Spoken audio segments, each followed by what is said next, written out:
Hello students, today we are going to learn lesson number 4, the Mughal Empire. From 1504, Babur was the ruler of Kabul, which is now a part of Afghanistan. He was attracted to India for its wealth. At that time, Ibrahim Lodi was very unpopular. There was no political stability. Babur was invited by Rana Sangha, the ruler of Mewar, Daulat Khan Lodi, the governor of Punjab, and Alam Khan, Ibrahim's uncle, to defeat Ibrahim Lodi and end the great Delhi Sultanate. All of them hoped that Babur would leave from India after defeating Ibrahim Lodi and plundering the country. The Mughal Empire was founded by Zahiruddin Muhammad Babur. He fought a number of wars and was so ferocious on the battlefield that he was given the title of Tiger. First Battle of Panipat. Babur was a seasoned military commander. He entered India in 1526 and routed the forces of Delhi Sultanate Ibrahim Lodi at the First Battle of Panipat. Although Babur's armed forces were lesser in number as compared to those of Ibrahim Lodi, Babur had both guns and cannons in his weapons. Cannons, it means a heavy automatic gun that fires shells from an aircraft. Cannons were previously unknown in India, and they brought destruction to Ibrahim Lodi's soldiers and also caused his elephants to stampede and trample their own army. Battles of Khanwa. To secure his newly founded kingdom, Babur defeated the Rajput confederacy led by Rana Sangha of Mewar at the Battle of Khanwa in 1527.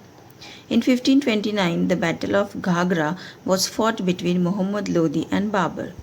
Babur again turned victorious and it consolidated his power in India. He controlled all of the northern India from the Indus River on the west to Bihar in the east and from the Himalayas to Gwalior in south. Thus, the great Mughal Empire was established in India by Babur. Humayun. Nasiruddin Humayun was the eldest son of Babur and succeeded to the throne. The empire that Humayun inherited after his father's death was very unstable and lacked strong administration.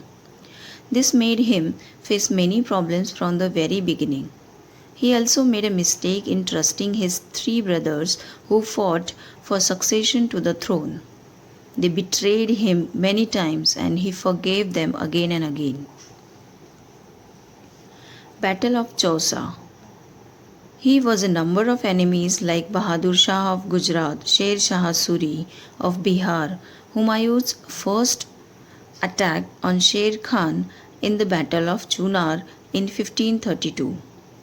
Humayun turned his attention towards Bahadur Shah and defeated him and annexed Gujarat, Malwa and the fort of Mandu. In the meantime, Sher Shah again gathered his forces and attacked on Humayun at Chausa in 1539. He attacked the Mughal army at night and Humayun was defeated and he escaped for his life. Next year, in 1540, Humayun was again defeated by Sher Shah in the Battle of Kannauj. In the Battle of Kannauj, he defeated by Sher Shah. Sher Shah Suri. Sher Shah Suri was the founder of Sur dynasty in India. His original name was Farid and he was the son of the Jahangir of Sasaram in Bihar. He joined the service of Mughal Emperor Babur and later Bahar Khan, the governor of Bihar. Once he killed a tiger single-handedly and got the title of Sher Khan.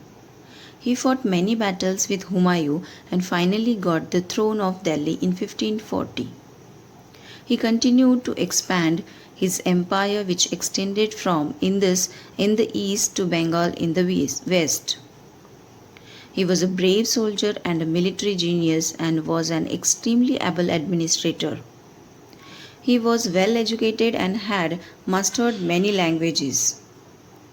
He evolved a system of administration which remained substantially unchanged till the advent of the British in India.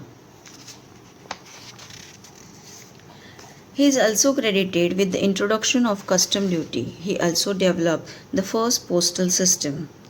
He established the foundation of a horse-mounted post or horse courier system. The fort called the Purana Killa or the Old Fort was also constructed by him. Sher Shah had a tragic death in an accidental explosion of gunpowder in 1545. The Great Mughals. Akbar. Jalaluddin Muhammad Akbar succeeded Humayun in 1556. He was only 13 years of age at that time, but later rose to become the greatest Mughal emperor, and the Mughal empire reached its zenith under his rule. Akbar was born in Umarkot while Humayun had lost his empire and was a homeless wanderer. His early years were spent learning to hunt, run, and fight, but he never learned to read or write. This lifestyle of his childhood made him a daring, powerful, and brave warrior, but he remained illiterate throughout his life. However, he had a great interest in art, architecture, music, and literature. During his initial years, Akbar was helped by his guardian, Bairam Khan. It was under his guidance that Akbar overcame the teething troubles. At the age of 18, Akbar sent Bairam Khan on a pilgrimage to Mecca and took over the responsibility of the empire. Jahangir. Nuruddin Muhammad Jahangir ascended the Mughal throne after Akbar's death in 1605. Jahangir is a Persian word which means word conqueror. He was a successful ruler. He ruled the empire in peace and prosperity. He was learned and had mastered many languages. He was an able administrator and strengthened the Mughal empire. Jahangir attempted to expand the Mughal empire. Most of North India except Mewar was already under Mughal rule. The Mughal forces attacked Mewar and finally a peace treaty was signed with Mewar in 1615. Shah Jahan assumed the throne after Jahangir in 1628 as the fifth Mughal ruler of India. He succeeded the throne after revolting against his father, Jahangir. The name Shah Jahan means Emperor of the World. During the reign of Shah Jahan, the Mughal Empire prospered greatly like never before. Also, the period of Shah Jahan's rule in India is regarded as the golden age of Indian architecture. There are numerous literary works about Shah Jahan. Abdul Hamid wrote Padshah-Nama. Another important source is Shah Jahan Nama, written by Inayat Khan.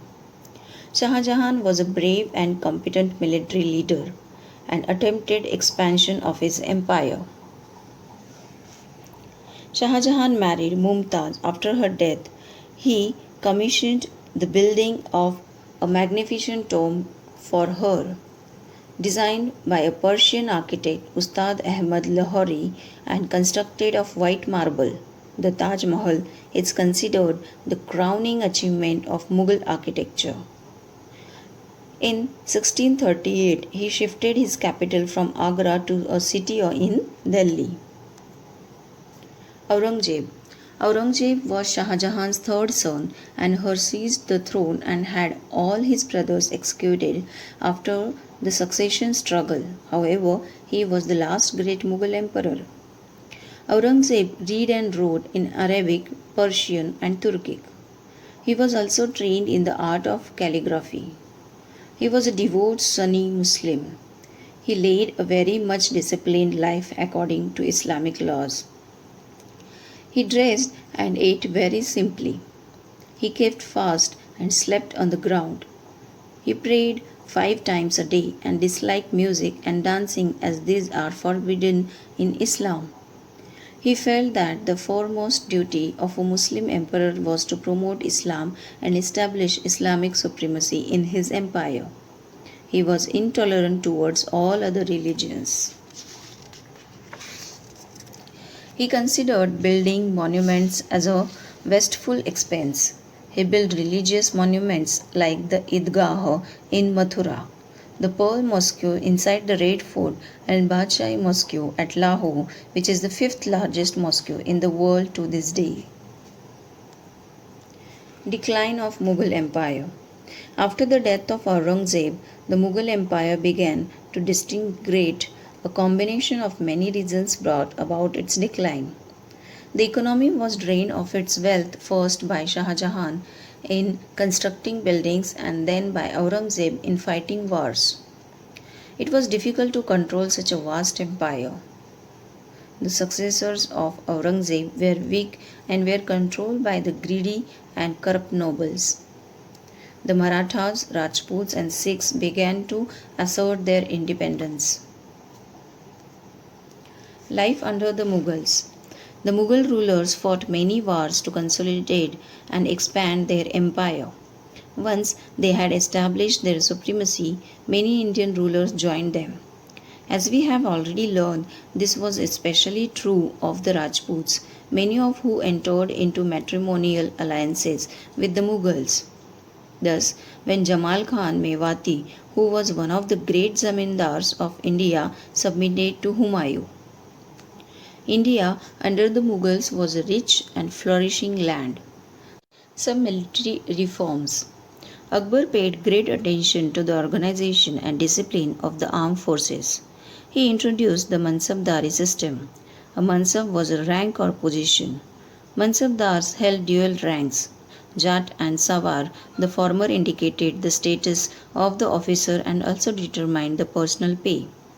The latter denoted the contingent they were expected to maintain.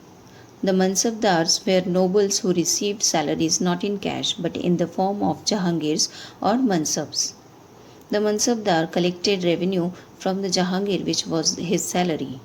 Each Mansabdar had to deliver service to the state. The Mansabdari was not hereditary. The system worked well, but it was not without defects. The soldiers were loyal to the Mansabdar rather than to the emperor. Also, sometimes the Mansabdars cheated on the emperor and tried to assert their independence. Revenue system. Land and trade were the sources of revenue. Akbar's finance minister was Raja Todarmal. Initially, he introduced a system of revenue collection known as Todarmal's Bandobast. According to this, the revenue was fixed according to the fertility of the land. In 1580, he brought in a new system of revenue collection known as the Heshala system. Under the system, he took a careful survey of crop yields and prices cultivated for a period of 10 years. The average produce of different crops as well as the average prices prevailing over the last 10 years was calculated, and one-third share of the average produce was paid to the state. Tax was assessed on every landholder including the nobles. However, this system was in practice where the land could be measured and accounts kept. This system was not applicable in Gujarat and Bengal.